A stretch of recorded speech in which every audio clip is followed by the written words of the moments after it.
Assalamualaikum warahmatullahi wabarakatuh. Perkenalkan, nama saya Fauzan Arif dari Prodi Akuntansi dengan NIM 222300203. Di sini saya akan menjelaskan tentang daya saing dalam perdagangan bebas. Sebelum melanjutkan ke topik pembahasan, kita harus mengenal dulu apa itu daya saing.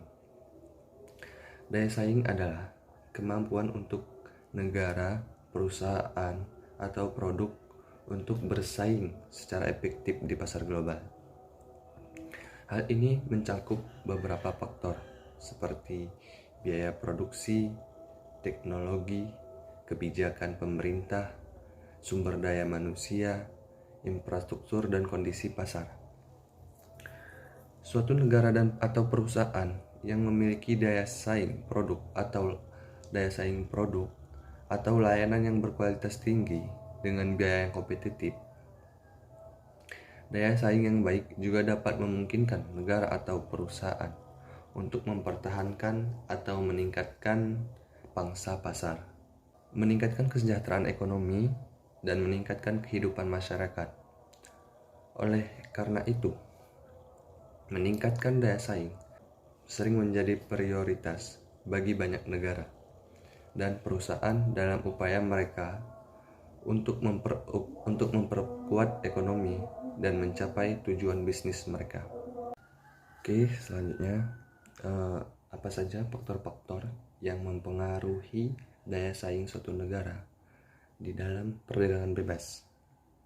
Apa saja itu? Oke, yang pertama, faktor produksi.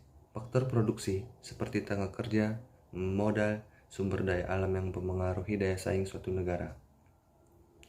Negara yang memiliki cukup sumber daya alam atau tenaga kerja yang terampil memiliki keunggulan dalam memproduksi barang tertentu.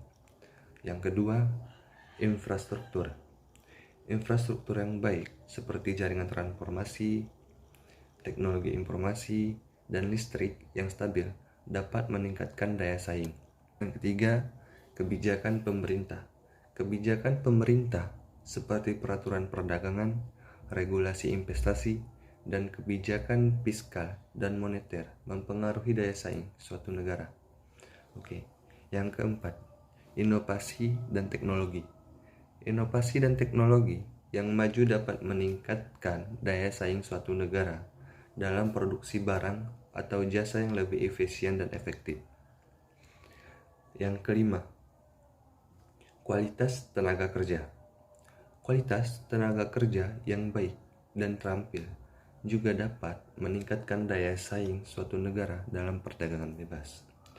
Dalam perdagangan bebas, daya saing juga dapat dipengaruhi oleh faktor lain seperti harga barang, kualitas produk, merek, dan efisiensi produk. Negara yang mampu mengoptimalkan faktor-faktor tersebut akan memiliki daya saing yang kuat di pasar bebas. Oke, selanjutnya ada tujuan. Tujuan dari perdagangan bebas atau pasar bebas adalah untuk memungkinkan perdagangan barang dan jasa antara negara-negara tanpa hambatan seperti tarif, kuota impor, atau regulasi lainnya yang menghambat aliran barang dan jasa. Tujuan utama dari perdagangan bebas adalah untuk mendorong pertumbuhan ekonomi dan menciptakan lapangan kerja, mengurangi biaya dan harga untuk konsumen, dan memperluas akses ke pasar global bagi produsen.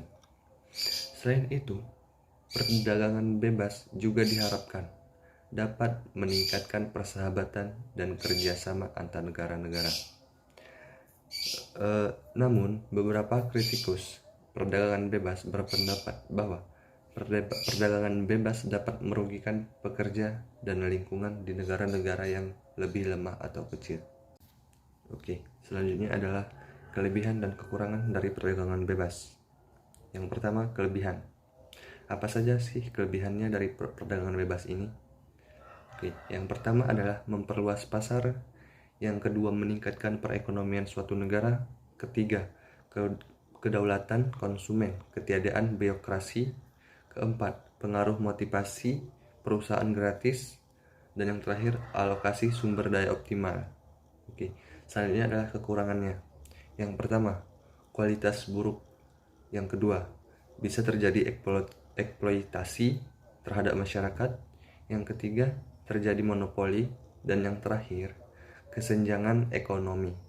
Oke, mungkin itu saja yang bisa saya jelaskan tentang daya saing dalam perdagangan bebas atau pasar bebas. Oke, terima kasih atas waktunya. Wassalamualaikum warahmatullahi wabarakatuh.